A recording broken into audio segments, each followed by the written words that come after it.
convite do professor, meu amigo, Lélio Braga Calhau, que está inaugurando o seu canal aí, Senhor Criminologia. Eu fui incumbido de falar rápidas palavras, 10, 15 minutos, sobre a escola clássica, fato que me deixou bastante alegre, satisfeito pelo reconhecimento do professor Lélio.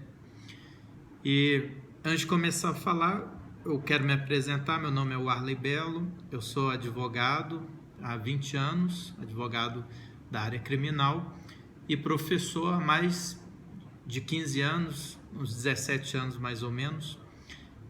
Inclusive essa matéria sobre a escola clássica, Beccaria, nós tivemos a honra de ministrá-la no curso de pós-graduação da Federal de Juiz de Fora, de forma que é um tema que me é bastante aprazível. Eu gosto muito de discutir isso, porque é central, é básico, não é? A gente ter a concepção de que o direito penal ele nasceu a partir dessa escola clássica. Não é necessário a gente fazer uma pesquisa muito aprofundada para saber que antes da escola clássica de Beccaria, a gente não tinha propriamente dito limites ao direito penal. O que nós tínhamos era punição, era vingança, era espetáculos de barbaridade, não é? De forma que isso não é direito penal. O direito penal, ele essencialmente se caracteriza pelo limite ao poder do Estado de punir.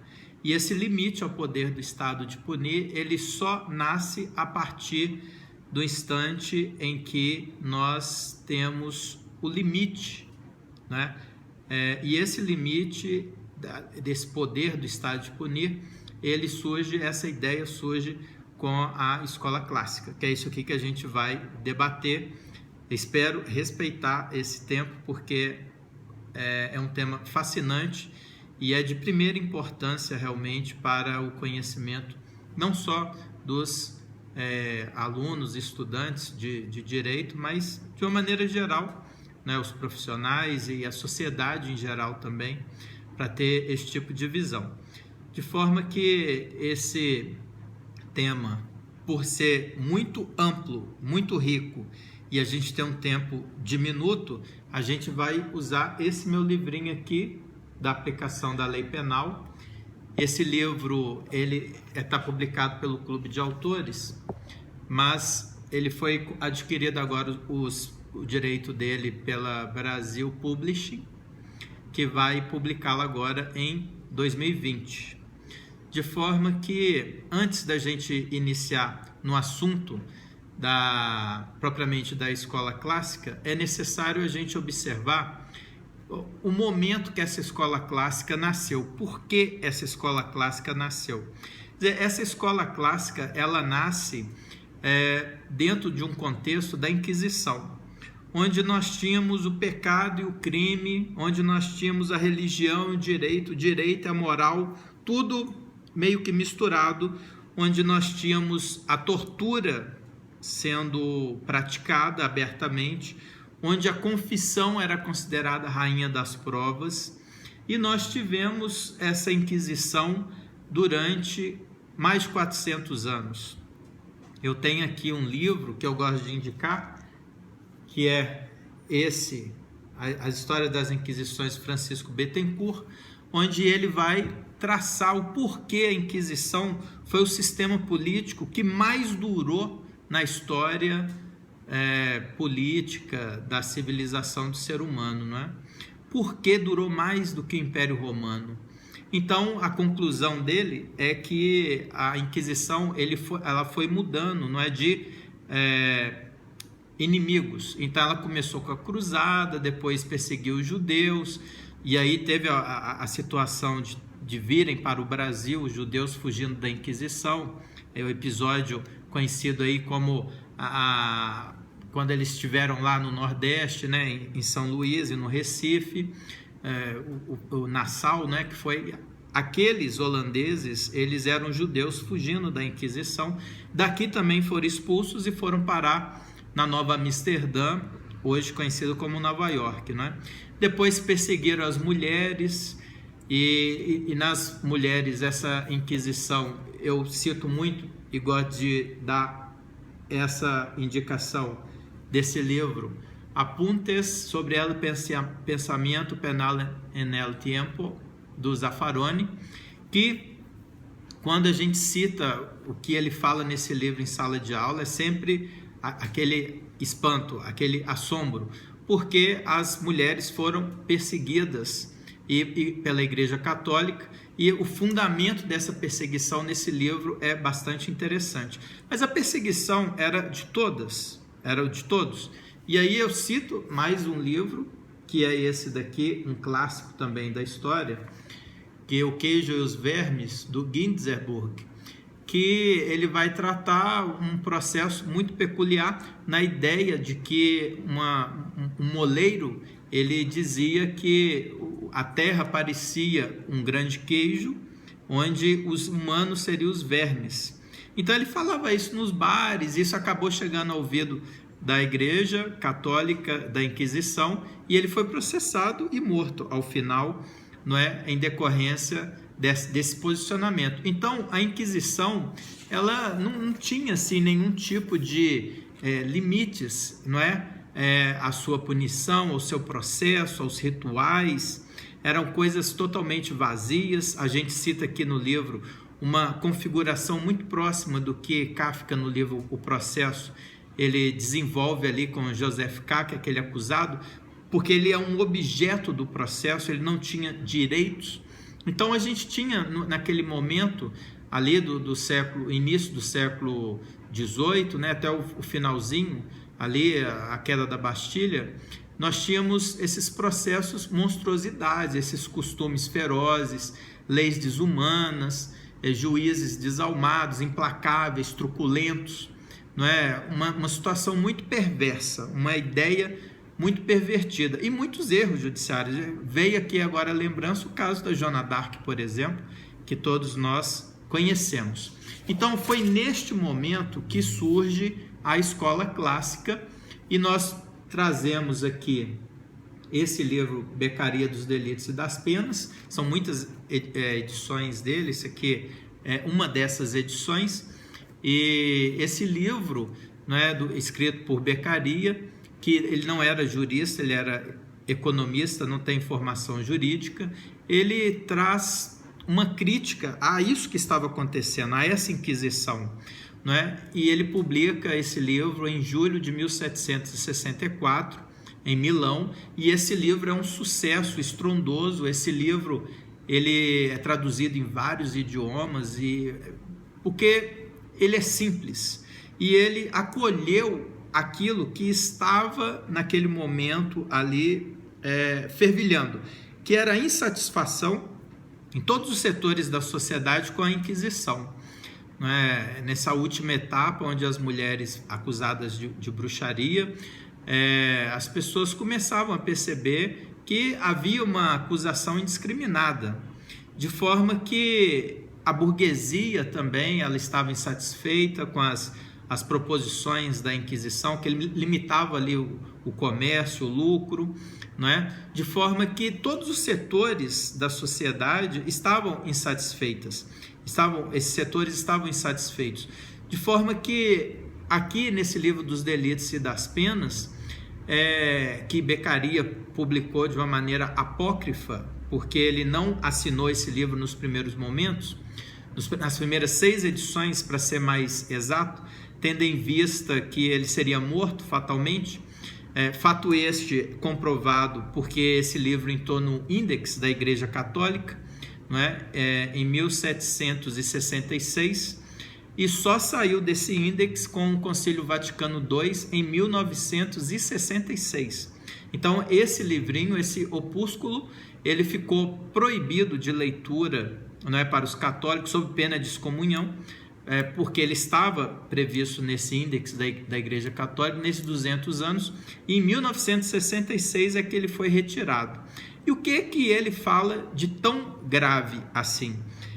Primeira coisa que a gente precisa saber dessas ideias que fundamentam essa escola clássica, né, entre aspas, que a gente vai discutir disso, é que ele não é original, né? Essas ideias que aqui estão, a gente tem um suporte muito importante e muito preliminar, que é do Rousseau, o contrato social. É claro que não é só o Rousseau que influencia Beccaria, nós temos aí Diderot, Goldbach, Voltaire, Montesquieu, Locke, que são outros filósofos que estão na base de sustentação desse pensamento, mas o que é importante a gente ter em mente é que não foi Beccaria quem criou essas ideias, né? Ele era economista, ele não tinha formação jurídica, ele chegou a ser preso por um curto espaço de tempo, por um outro motivo, que não vem aqui a gente analisar isso agora, mas a verdade é que as ideias dele têm um suporte dentro do contratualismo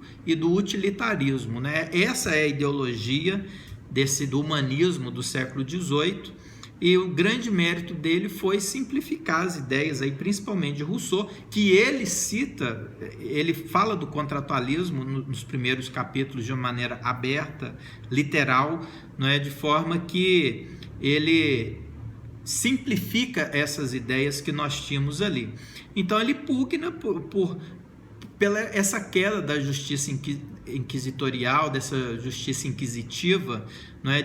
Da separação da igreja, do Estado, de pecado com crime, essa questão da moral, direito e religião, tudo interligado. Ele quer separar isso daí, e daí ele surge com esse pequeno trabalho dele, as bases que nós temos hoje do nosso direito, né? Na verdade, se a gente for observar bem, o nosso direito é uma mistura muito grande de Beccaria com Lombroso, que é a escola que vem na sequência, que é o positivismo, e os princípios basilares, como o princípio da legalidade, da proporcionalidade, princípios processuais penais, da publicidade, por exemplo, eles estão todos aqui nesse pequeno livro que dá início a essa discussão.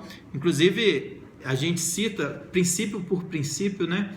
Nesse nosso outro trabalho, esse publicado pela editora Prismas, que são os princípios que nós temos do direito penal, Tratado dos Princípios Penais, onde aqui a gente faz uma análise mais aprofundada dessa evolução histórica desses princípios, e a maioria desses princípios que nós temos orientadores hoje do direito penal nasceram todos dessa época da escola clássica, do Beccaria, né? De forma que ele inaugura uma época de sobriedade punitiva, de uma situação de ir contra esse espetáculo da punição. Ele é contra a pena de morte, apesar de algumas situações, como crimes de lesa majestade, ele ser favorável. Entretanto, ele constata, não é, que onde há as penas de morte, não diminui, não deixa de existir os crimes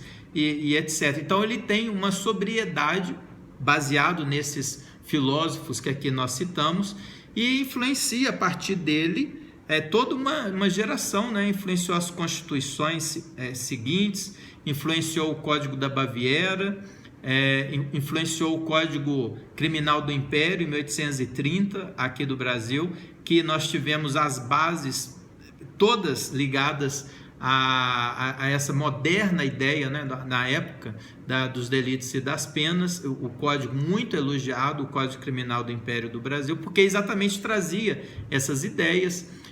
Claro, não preciso dizer a Declaração dos Direitos do Homem e do Cidadão, onde nós tivemos todo essa onda que veio posteriormente, de forma que nós temos uma situação de formação aí do que a gente chama dos direitos negativos, não é? Ele é efetivamente um trabalho marco para os direitos negativos dos direitos do homem, os direitos humanos, essa chamada primeira geração dos direitos do homem, onde nós temos uma situação na qual existem direitos que nascem antes do próprio surgimento do Estado. Então o Estado ele não pode se arvorar sobre esses direitos, tendo em vista que esses direitos precisamente o direito à vida, a liberdade, a propriedade, eles nasceram antes do próprio Estado nascer. Então, o direito negativo, nesse sentido, né, do Estado ele ter que preservar esses direitos e não construir esses direitos, como nós tivemos na sequência, segunda, terceira, quarta geração, onde tivemos aí a fomentação de novos direitos. Esses direitos não. E nessa primeira etapa que nós temos aqui da primeira geração, assim denominada primeira geração, são esses direitos individualistas, burgueses, né? A Revolução Francesa foi uma revolução burguesa, onde a burguesia chegou ao poder e até hoje se mantém no seu poder. Nós temos aí então essa visão do contratualismo e formou isso, essa ideia de liberdade, de igualdade, de fraternidade que veio com a Revolução Francesa, que o discurso era esse, mas na prática não foi bem isso que aconteceu, o que acabou se desaguando depois em 1917 na Rússia, então na formação da União Soviética, na Revolução Russa, né? E exatamente por conta disso venderam um tipo de imagem, um tipo de sonho, e isso não aconteceu, e de forma que nós tivemos essa situação dessa visão burguesa, né? Que é um pensamento burguês sem dúvida alguma, mas não tira o mérito, evidentemente, desse combate às arbitrariedades, dessa falta de sistematização que existia do direito penal, porque Beccaria ele se utiliza do justnaturalismo, né, de conceitos abstratos.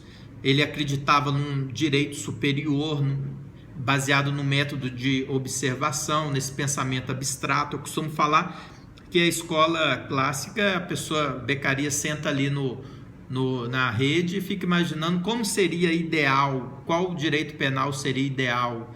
Então ele se preocupa muito com a lei em si, essa sistematização da lei. Posteriormente nós vamos ter Lombroso, que vai se preocupar com o homem criminoso, e logo na sequência as ideologias as teses sociais. Mas nesse primeiro momento aqui, onde surge essa preocupação, é exatamente com esse pensamento da lei. E aí a gente não tem nada a não ser buscar o mundo ideal, o mundo racional. E aí a gente tem o racionalismo, a gente tem o contratualismo, que também teve essa importante contribuição na formação da busca dessa filosofia do direito penal, que até então não se tinha muita preocupação em cima disso. Então nós tivemos com Beccaria esse surgimento do direito penal, né? A gente tem que citar que a escola clássica, ela na verdade não existiu. Você não pode aglomerar todos esses pensadores que nós tivemos nesse momento numa escola só. Kant, Hegel, a Revolução Francesa, idealismo alemão, não tem como você rotular todas essas escolas como escola clássica.